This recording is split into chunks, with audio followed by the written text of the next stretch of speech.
Good afternoon, everyone, and thank you for joining QI Power Hour. My name is Tracy Sharon, and I'm CEO at the Saskatchewan Health Quality Council. For those of you joining us for the first time, welcome. And QI Power Hour is a free monthly webinar learning series hosted by the Health Quality Council here in Saskatchewan. And we bring together improvers from a variety of sectors with an interest in improving health, and also people who are interested in learning about quality improvement related topics. All of our sessions are recorded and available on our website following the event. So please feel free to share these recordings with colleagues who weren't here today, or to go back and to listen to spots you may have missed.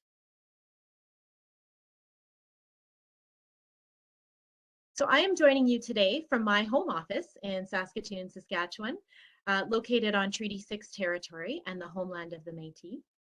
The Health Quality Council's main offices are also in Saskatoon on Treaty 6 territory.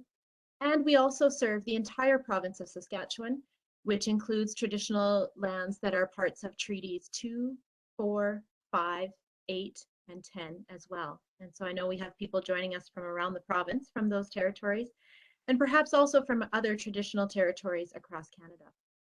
And as an inhabitant of these treaty lands, I want to affirm my responsibility and obligation to support and nurture not only the land, which we are so lucky to live upon and that supports and sustains us, as well as all of the peoples who share it, so that we may build a brighter future for all of us together.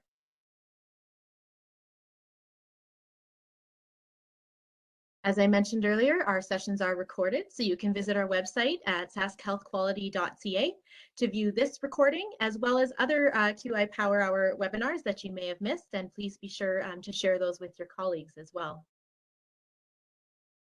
While you're there, you can also sign up for the QI Power Hour email newsletter, where you can get notices about upcoming sessions and details on how to register right to your inbox. And so you can again go to saskhealthquality.ca to sign up for that newsletter as well. Over the years, we've been so excited to see the continued growth of QI Power Hour throughout our home province of Saskatchewan,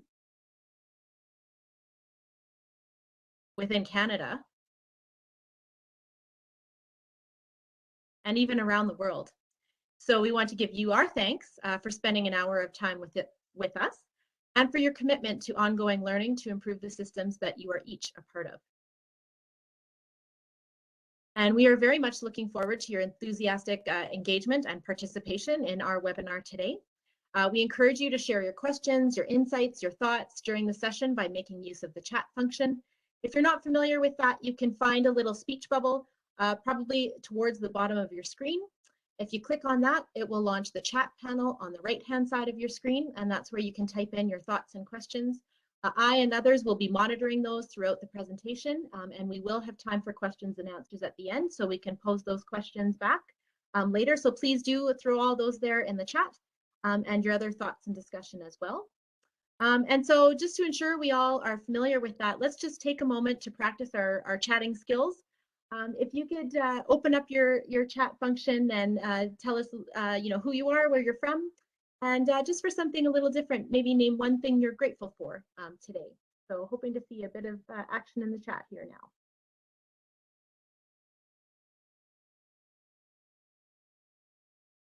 Excellent. Great seeing welcome from Providence Place. Welcome from Halifax. Regina, grateful for no blowing snow, as am I. Excellent. Grateful for the sun, yes. Wonderful, so much to be grateful for today. Great, well, thank you for sharing in the chat, and please continue to do so throughout the webinar. And with that, I am so pleased to be able to welcome our speaker today, Brandon Bennett. Brandon serves as an improvement advisor in the fields of healthcare and education. He has led and advised on diverse initiatives from disease-specific processes to countrywide improvement programs. Brandon has published results-based and methodological papers on the application of improvement science methods, and he's been a featured speaker at conferences around the world. He is currently a senior fellow at the Carnegie Foundation for the Advancement of Teaching. He's faculty for the Institute for Healthcare Improvement Advisor Professional Development Program and is an honorary lecturer within the School of Medicine at the University of Lancashire in the United Kingdom, and also a good friend and colleague of the Health Quality Council, as he's been a faculty member in our Clinical Quality Improvement Program for several years now. Brandon will be sharing with us today about connecting measurement and improvement, a topic that's near and dear to us at Health Quality Council because it so closely aligns with the work that we do each and every day. And we're particularly excited to hear about Brandon's work bridging the sectors of health and education as we and many of all of you continue to pursue improvement in the factors that influence health. So with that, my warmest welcomes to you, Brandon, and I'll turn it over to you. Tracy, thank you. And thank you for the invitation to be a part of this group. And lovely to be back with the Health Quality Council and with the Power Hour. I think I got to do one of these a number of years ago and delighted to be doing that again. Today, we are going to be talking about connecting measurement and improvement. I wanted to do so in a way that was more narrative in format. And so we are going to explore some concepts around quality improvement and around measurement, but we're going to try to do that through a case-based approach. And the case that we're going to be talking about today comes to us from work that I was fortunate enough to be a part of, and it occurred in what is today called New Zealand. The Maori word for New Zealand is Aotearoa, and I wanted to give you a little bit of background on the country so that you can get a feel for the case as we go forward. So Aotearoa was settled by Polynesians about 700 years ago. And the settlement of the country today, globally known as New Zealand, took place over about a 50 to 100 year period. There were thought to have occurred 7 waves of migrants who came across the water to settle both the North and South Islands. And that was an incredibly difficult journey, as you might imagine. It is the place on Earth that was the last settled by humans and to have human habitation. In 1769, James Cook, an explorer from the United Kingdom, started the era of colonization in modern day New Zealand. And just a little over 100 years later, in 1896, the population, at the time that Cook first arrived, I should say, the local population of Maori people was estimated at about 100,000. A little over 100 years later, in 1896, that population had been decimated. There were 60% fewer people of Maori descent, about 42,000 remaining. Most of that loss of human life during that period was due to diseases introduced by colonizers, as well as violence that arose during that period. At its lowest point, the Maori population represented less than 5% of the total population of Aotearoa. And so that gives you a bit of the sort of background. We sort of launch into this case and into this story with a knowledge of disparity and of inequity that was brought about by a period of colonization that persisted for quite a long time. The story, though, is really about an outcome that everybody in the country is interested in. And that is a story that we're going to be talking about connected with education. Part of my work over the last many years has been in healthcare and to work with health systems and as Tracy mentioned, work with the CQIP work in Saskatchewan around improving health systems. But it's also been to work in education and to work in cross-sector settings where health and education meet, to work in social welfare settings, to look at community-based settings where there are outcomes that communities decide are important for them, and to think about how we might apply improvement to those spaces, and in particular, how could measurement assist in that journey. So when I started working on this particular issue of third grade literacy, in New Zealand, this was several years ago. It was basically to think critically about what could be for the children of New Zealand. Third grade literacy is something that is a critical outcome for students around the globe. We know that there is a transitional moment between grades 3 and 4. In grade 4, the primary mode of learning turns towards reading. A lot of literature is introduced, a lot of reading is expected of students. And so the ability to read by the time you enter that stage of the educational environment is real critical. And so the Ministry of Education in New Zealand was really focused on that. So that's going to be sort of the context of our case is how do we get to a place where everybody, all children, have literacy, fluency in literacy by age 8. So where do we start is a good question. And where it all begins with in New Zealand and any sort of improvement journey is sort of dissatisfaction with the status quo. And it's just a recognition that our current outcomes, our vision for what we desire is not what we're getting right now.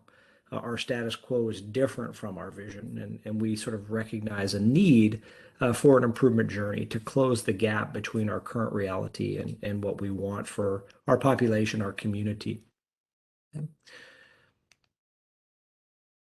In the case of New Zealand, what we were thinking about was achievement of literacy by age 8. And so we started to think about, well, what precedes that? What comes before achievement of literacy? And one thing that comes before that is the acquisition of oral language.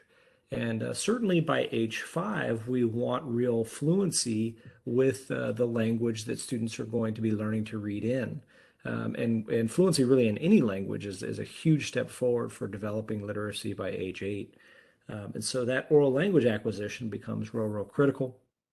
And then, of course, before that, we have early childhood education. So where does oral language acquisition begin? Well, it begins earlier in life. It begins in the home, obviously, but it also it begins with access to early childhood education. And in the case of New Zealand, that was a really an important sort of place to begin the journey towards achieving literacy for all. So this is where our story is going to focus today, on this initial location. So our sort of problem of practice, if you will, in New Zealand back in 2014 was that we saw a gap between what was desired from the Ministry of Education was an enrollment rate and an attendance rate of about 98% for children in early childhood education, and the reality of enrollment, what was existing.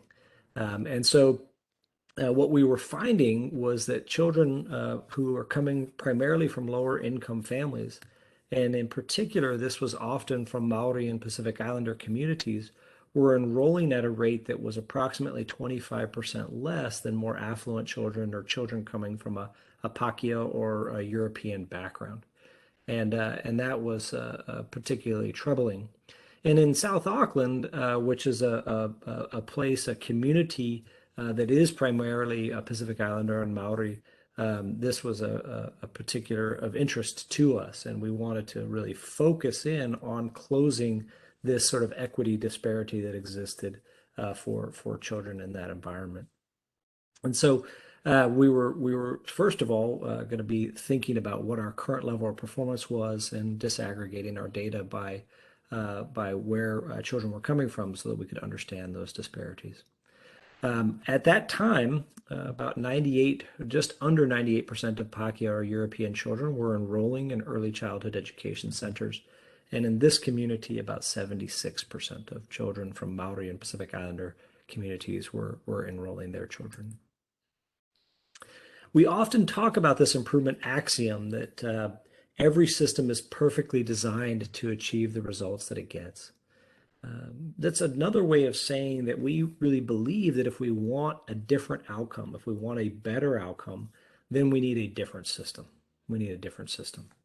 And so for us, when we noted first in our measures that there was a big disparity that existed for these students, then we had to set out on an improvement journey. And that was going to be big for us. The question is, do you really believe that systems are primarily responsible for outcomes? And so I would encourage you to sort of reflect on some of these questions. Some are more complex and some are more simple. But think about what limits the number of patients we can see in a day. Think about how many students can be in a single classroom in a school. Think about how many people who are living unhoused can be served by a single shelter. Go simpler. What's the maximum speed of the car you drive? What limits that speed, right? How long will the battery on your computer last without being plugged in? How long is it going to take you to cook dinner tonight? The answers to these questions is primarily driven by the design of the system that is trying to get to those outcomes. So what limits the number of patients? Well, how many clinicians do we have available to see patients? That's a big one. What is the sort of health or wellness of the patient population we're serving? How many students in a single classroom? Well, how big is the classroom? How many teachers? What sort of interactions are required or planned for, right? How many beds in that shelter? What's the horsepower of your car? How big is the battery in your laptop? All of these things are about the design of the environment and the context, right? And if we want a different outcome, if we want to serve more patients, if we want to, cook dinner faster, if we want the battery to last longer, then we need a different system. We have to consider fundamental changes to the nature of our system in order to get those outcomes. And that's precisely what we were facing in New Zealand around early childhood education, enrollment, and attendance. We needed a fundamentally different system to drive those numbers higher. So what do we need to do to change? What do we need to do to succeed in sort of changing our systems? Well, we need a couple of things. For us, we needed some different types of knowledge. One type of knowledge I would call subject matter expertise or content knowledge is something that could be defined in numerous ways, but I'm going to give you 3 examples. The first is experiential knowledge. We need the life experience of those who live within or experience a system on a regular basis. Sometimes this is referred to as user experience or community-based knowledge that patients and families hold in a healthcare setting. But there is a life experience that can give us deep insight into the nature of our systems and where they need improvement. And there's data there. There's qualitative data there that can be very powerfully accessed to inspire where change is needed, as well as what types of changes might be needed. And lots of different empathy type exercises can be used to access that data. And so there is a connection between measurement and improvement here in the sort of lived experience that people bring to the table when we are on an improvement journey. Of course, there's also research-based knowledge, and sort of academia spends all of its time, and academics spend their time researching what works. What sort of changes to the design of systems can result in different outcomes?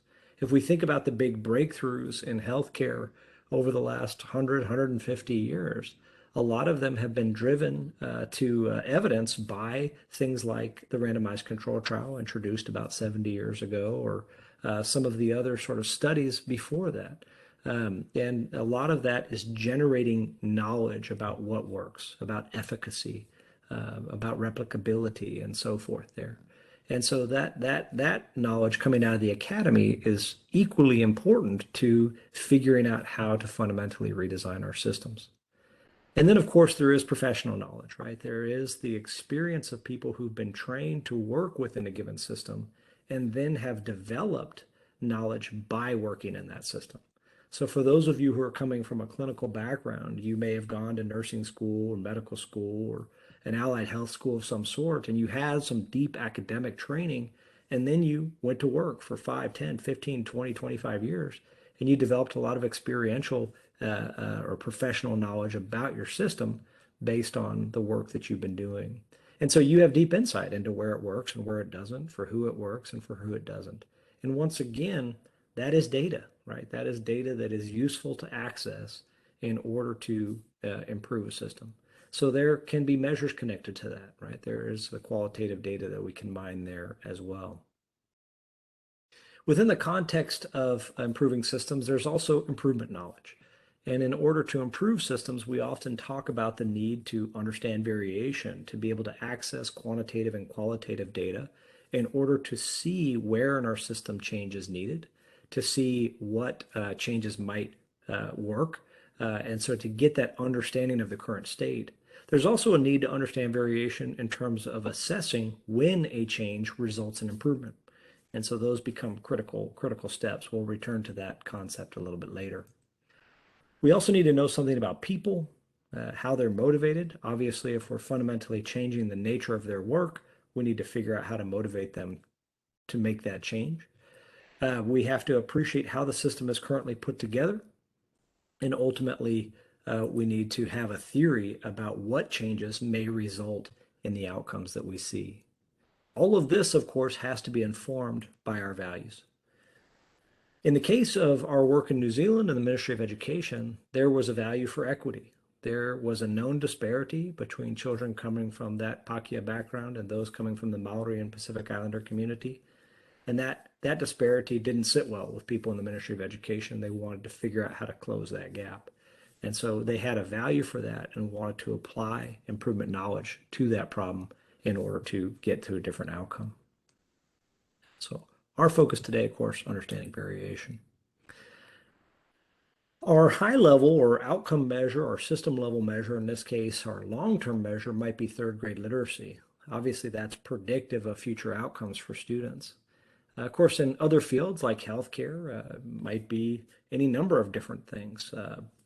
Could be life expectancy. If we move into social welfare, maybe it's happiness. There is the country of Bhutan, which has a gross national happiness index that actually measures the mental health of its citizens as a sort of systems level measure for the country. We measure things like income or gross domestic product in different places. We have any number of different measures for understanding at a systems level, how are we doing to serve our population? Of course, we have to select what those are. In our case, the long-term outcome in New Zealand was third grade literacy. But as you saw, we had to step back to solve an earlier problem in order to get to that. There is, of course, a direct relationship between literacy and health outcomes. So I won't go into too much detail here, but I want you to know that there has been a lot of work to understand the connection, and you can kind of see it in bold here. When it comes to health outcomes, patients with low literacy had poor health outcomes, including knowledge, intermediate disease markers, measures of morbidity, and general health status, and use of health resources. The conclusion here, low literacy is associated with several adverse health outcomes. So does education matter for health? The answer is absolutely yes.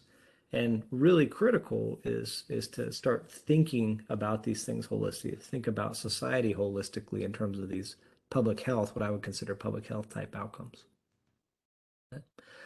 For us, we get to decide what the dimensions of quality are going to be, right? That's going to be critical. So in your case, wherever you are, you get to decide what quality means. What's a quality outcome for your population, your community, your health system, your community system, your social welfare system, etc.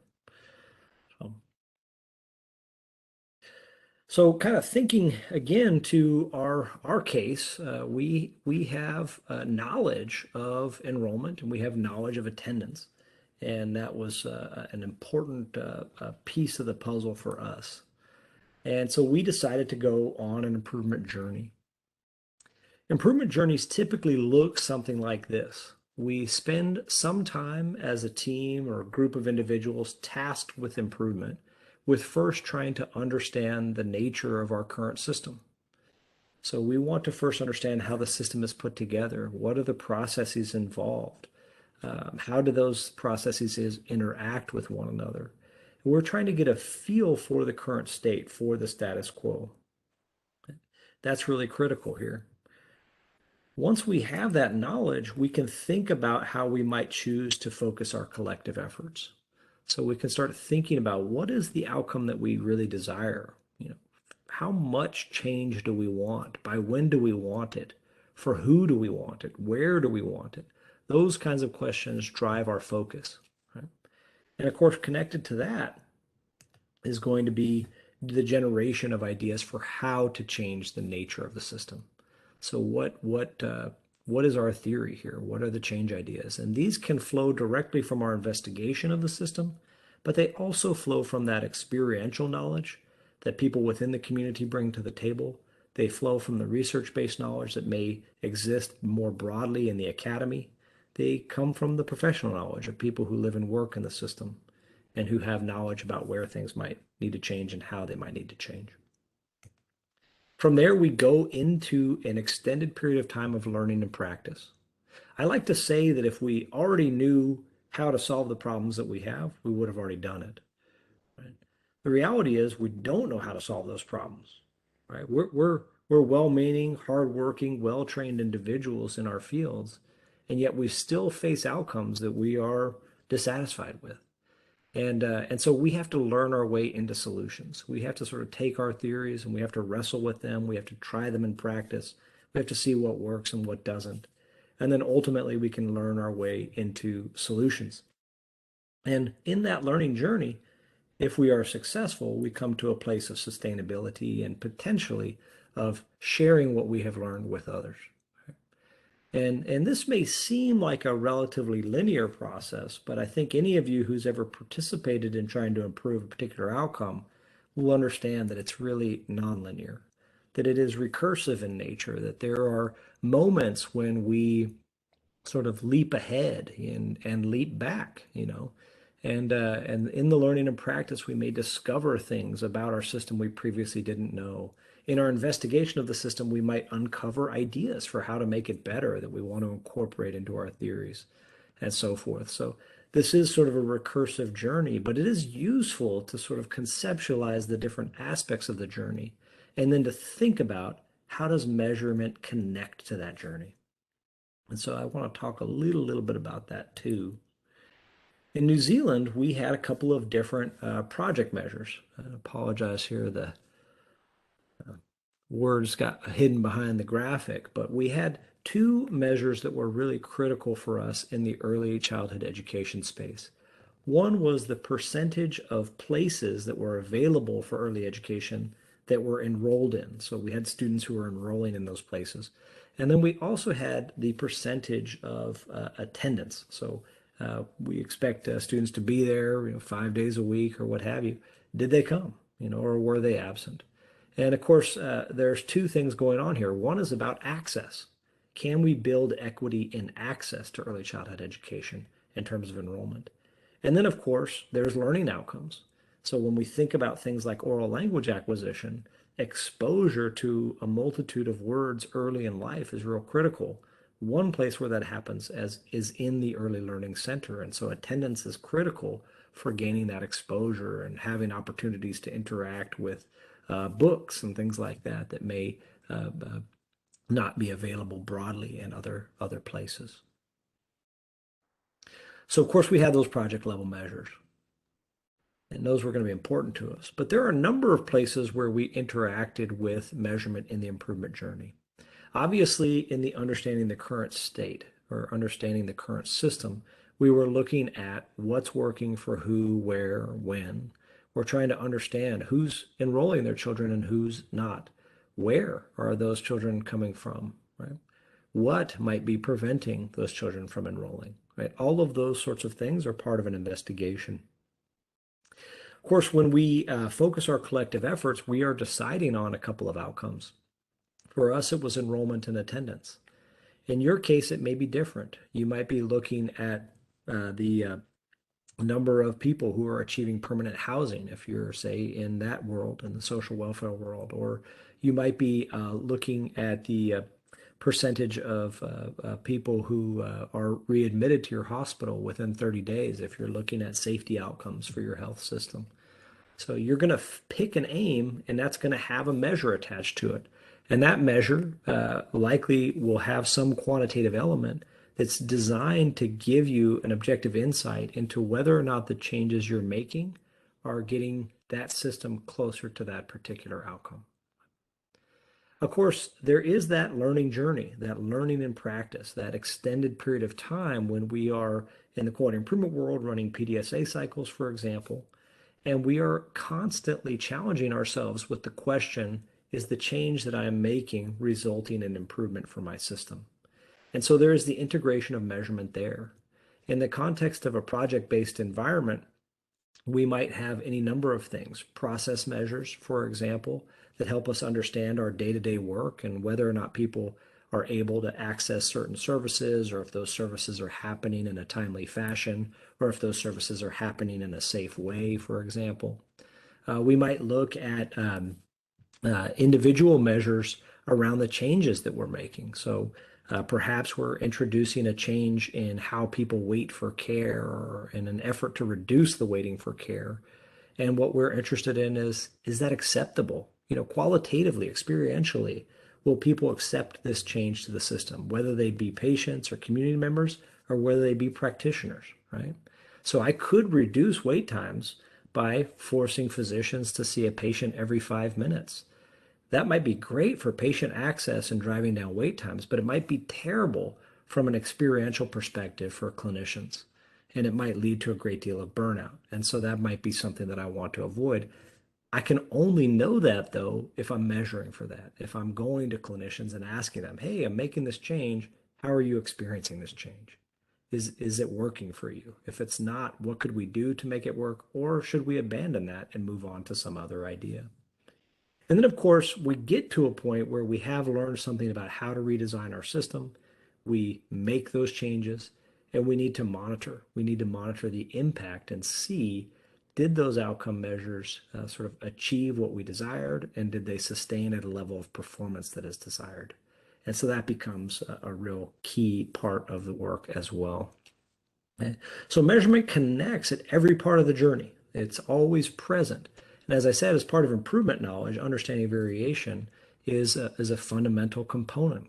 And this is why, because measurement provides that critical insight at each step in the journey, and really, really gives us something to latch on to. There are some conditions that are really important for creating useful information in an improvement journey. And part of these are here, and I want to talk through each one. What is measured matters, right? So when we are trying to create the conditions for using measurement and improvement, we're trying to select measures that are closely aligned to the actual work that we're doing, and that are specific to the processes or outcomes that we are hoping to change. Right? So what is measured is real critical. How and when it is measured is also critical. So obviously measurement isn't free, right? It takes time and effort. Sometimes it takes special skills to do the analysis. And so as much as we can embed measurement in the daily workflow, when it becomes a part of our sort of natural way of doing things, that can be helpful. If it feels like an extra to our caregivers, to our employees, to our patients, it's much, much harder to get a hold of that information, and we may stifle our learning as a result. So, of course, we want it to be embedded in that daily workflow if we can. We also need it to be timely. One of the places where I do a lot of work, as you're hearing, is in education. And some of the outcomes that we are interested in education are not very timely. We get access to how successful the educational journey has been maybe once a year. And so it's really hard to use that information for improvement. And so we have to look for other measures, proxy measures, and so forth that can help us in a more timely fashion. The other thing that shapes the conditions for successful measurement is how we use that data, the social process. And remember, we're on a learning journey, and learning comes in fits and starts. I don't know anybody, probably nobody on this call, who, their first day just stood up and walked. You probably had a crawling journey and a falling journey and eventually a walking journey, right? And that's true of improvement. We're going to have some missteps. We're going to have some ideas that don't work quite the way we thought. And so we need to have and cultivate a sort of place of trust, a place that's psychologically safe to engage in that learning journey. And so the use of data needs to be safe. It can't feel like, oh, I'm going to be judged or held accountable. Otherwise, people are less likely to engage in it if it in that way. So that safety is real critical. And then, of course, the language around the measurements that we use needs to be meaningful to those who are doing the work or participating in the process or participating in the care that's being offered. And so that's all real critical. If we're speaking a language that others don't understand, we're excluding them from the journey. And that's going to be real bummer for us. In New Zealand, ultimately, we had some real successes. Over the course of several months, we were able to increase the enrollment rates for children coming from Maori and Pacific Islander backgrounds. We were not able to entirely close the gap from 76% to 98%, but we were able to get to about 90%, so more than halfway towards closing the gap on enrollments. The same is also true of attendance, and that was a really profound improvement. We may set ambitious goals, and we may not get all the way there. Part of that's because we may not know how, right? We may not know how. And so the journey continues. We may get to 90% as we did here, and then circle back and say, and now let's try to close for the next 7%. And what could we do differently there? What knowledge can we access to further think about changing the nature of our system? But it was a good news story for us that we were able to get to that outcome in New Zealand. We actually were able to publish a paper in the New Zealand Journal on early childhood education with all that data, and we can make that available to all of you if that's helpful. Ultimately, that initial success in improving access in terms of enrollment and attendance led to another journey, right? Another improvement journey. Think back to that timeline on third grade literacy. Our next step after making sure that students could be in school and were in school was to then focus on oral language acquisition by age 5. And so another journey was launched in the aftermath of that was started to focus on oral language acquisition and went for many years on that. And all of that, of course, was in service to the ultimate outcome that the Ministry of Education has for all students in the country, to grow up as competent and confident learners and communicators, healthy in mind, body, and spirit, secure in their sense of belonging and in the knowledge that they make a valued contribution to society. And I think this is what it's all about. It's about the values that we hold for our populations. And why do we get involved in improvement journeys? Why do we sort of think about how measures can inform those journeys? It's so that we can get to these types of outcomes. I'm going to stop there and invite any sort of comments or questions. I'll be monitoring the chat. And of course, I want to bring back Tracy if she has any reflections as well. Thanks so much, Brandon. Really appreciate your presentation. I can just moderate the questions if that works for you.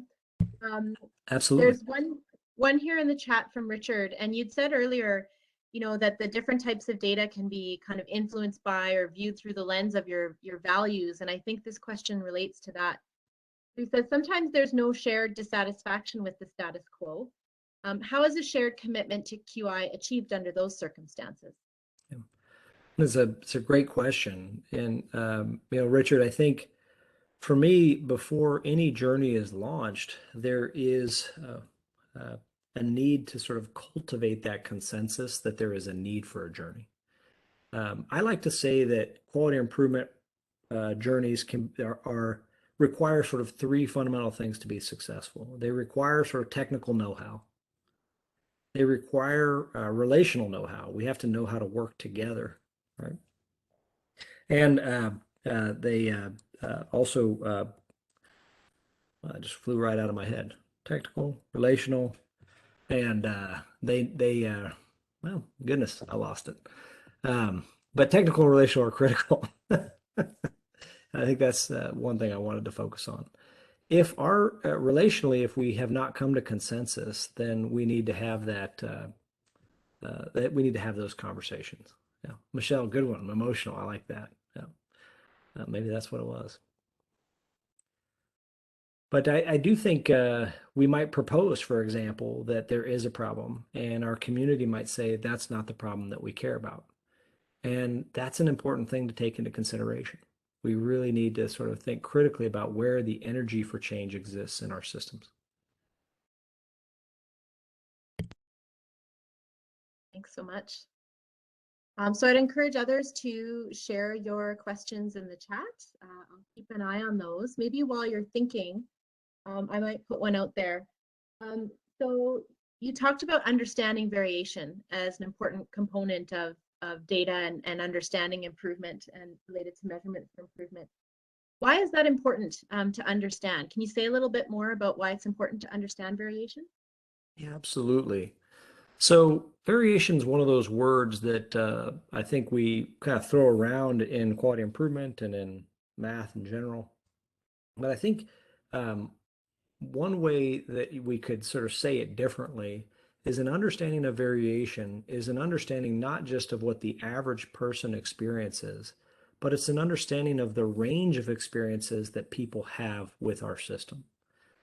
How long is the longest that somebody will wait for care? What is the shortest amount of time? What is the range in between?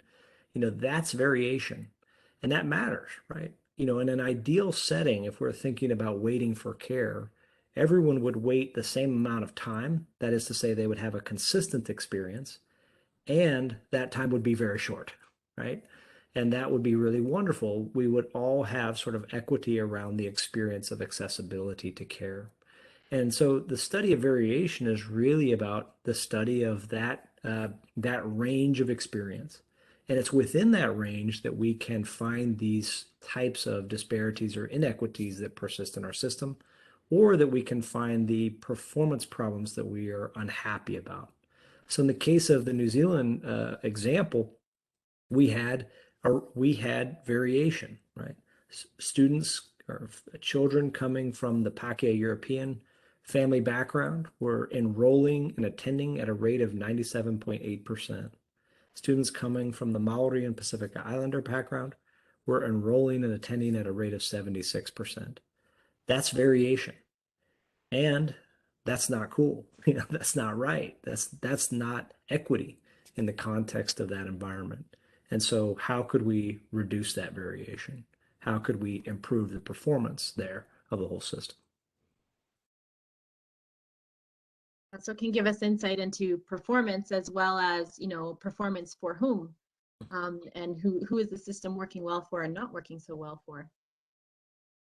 So we've got a few more questions popping up here, which is great. So this one is also on the theme of variation.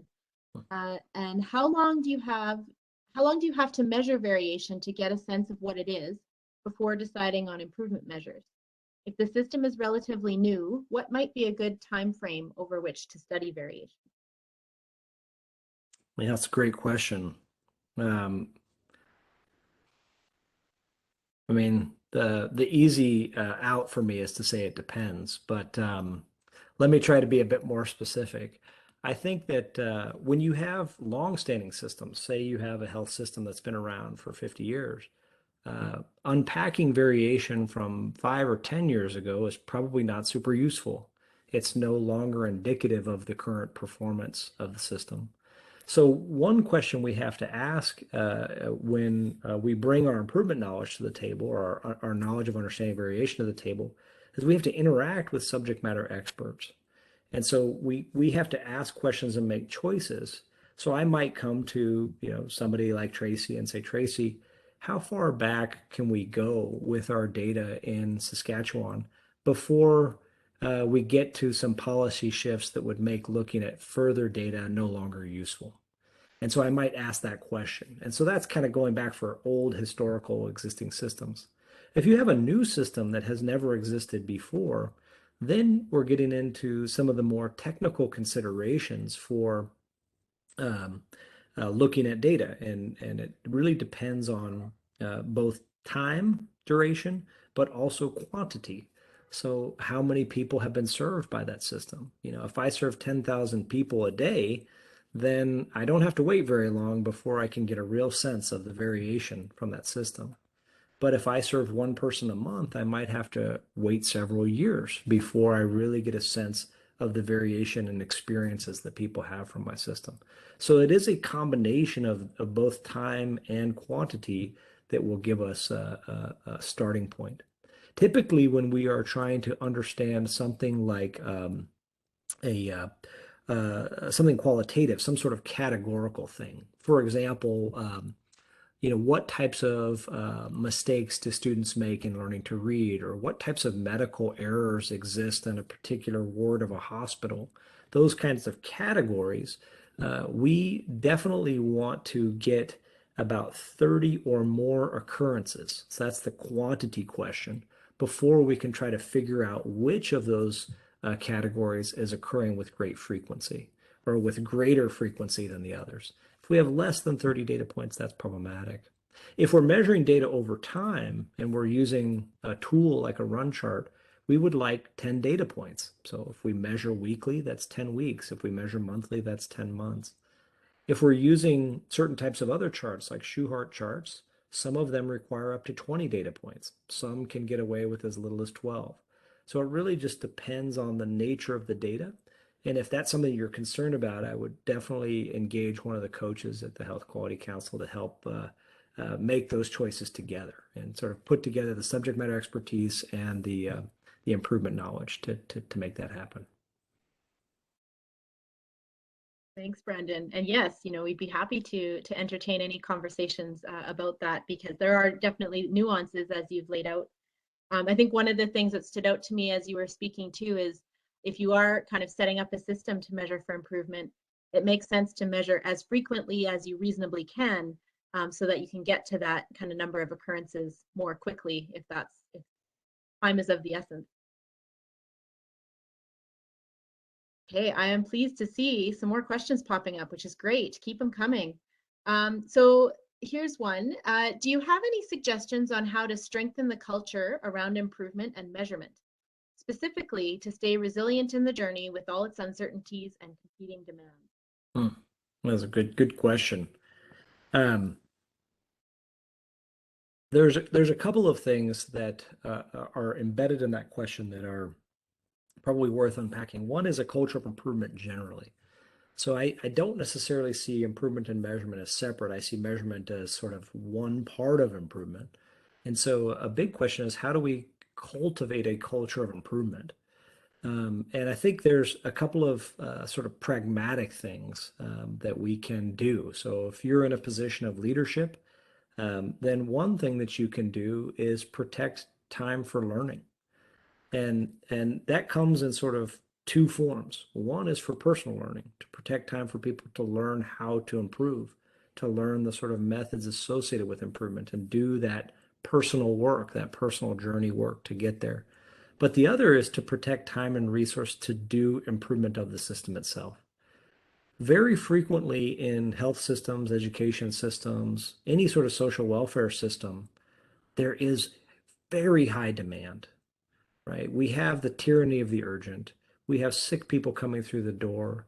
We have a new, class of children coming in. There is the family that just yesterday lost their home. There is this urgent need to serve. And as much as we want to be healers of the individuals, we want to be teachers of the students, we want to be housers of the homeless, there's also a need to be healers of the system that does that work.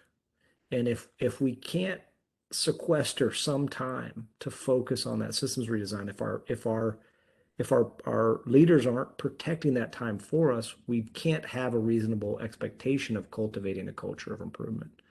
And so I think it is really up to leaders to own that and to say, I got to protect 10% of my time or 10% of my organization's time to focus on improving the organization. And I think that's really, really important. And of course, that then builds in a resiliency for when those unexpected things come along and challenge us, like a pandemic. Right. Yeah, I've heard the kind of phrase, we all have two jobs. One is to do our job and one is to improve our job.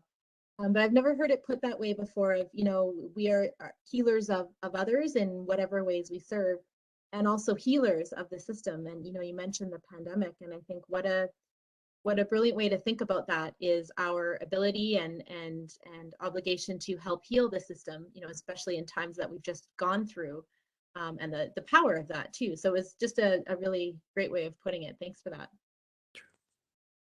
I realized I skipped over one question, so sorry about that. I'll come back to that one now.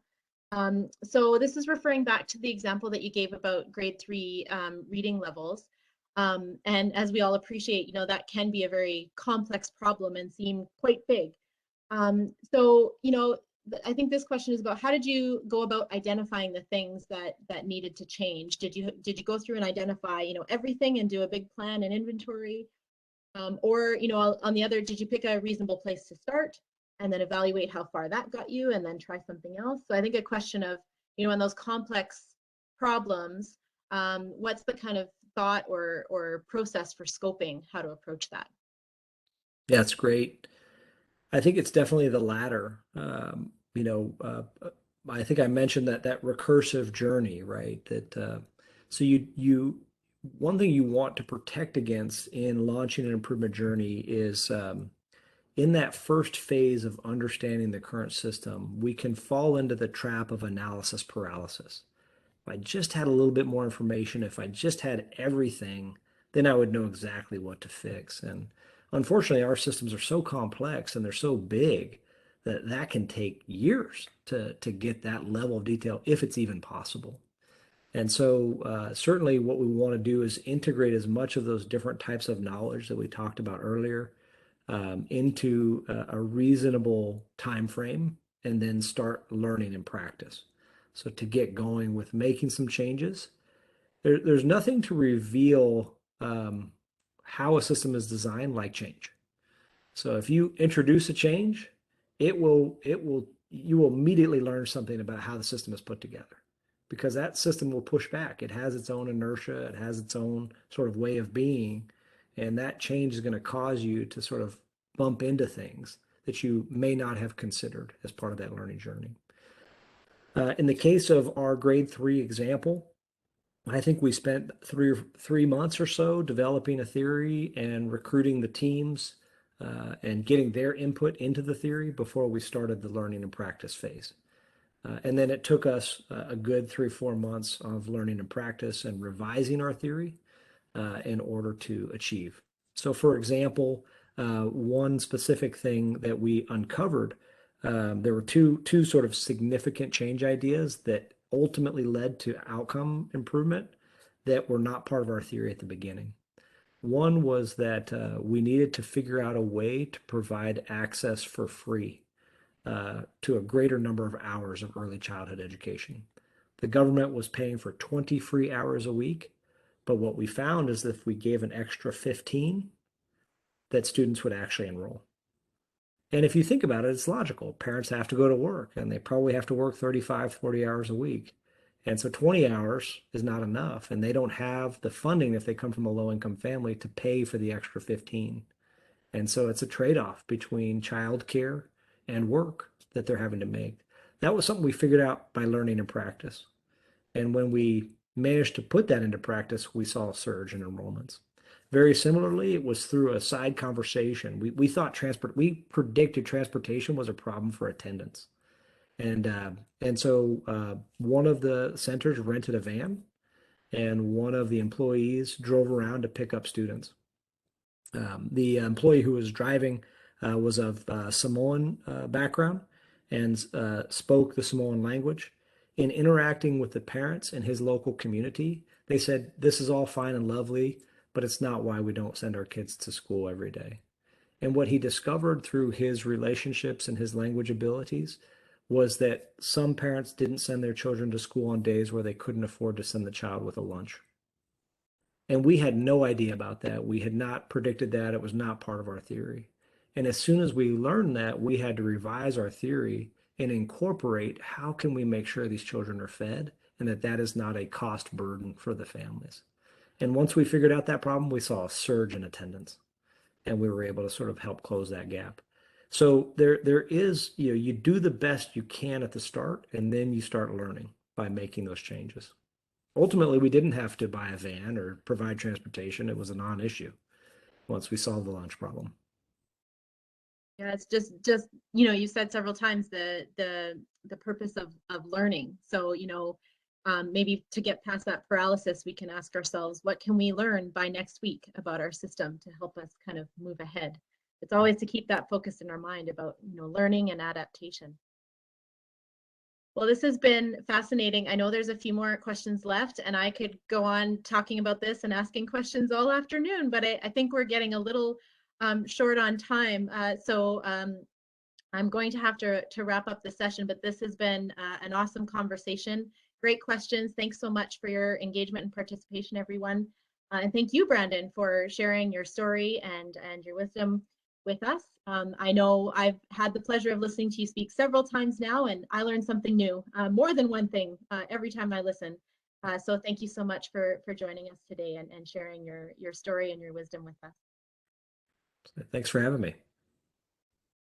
Okay, so I just have a few words of wrap up before we move on for today. And Brandon, as a token of our appreciation for your appearance today, you will be the proud new owner of a pair of iHeartQI socks. So those should be coming your way shortly.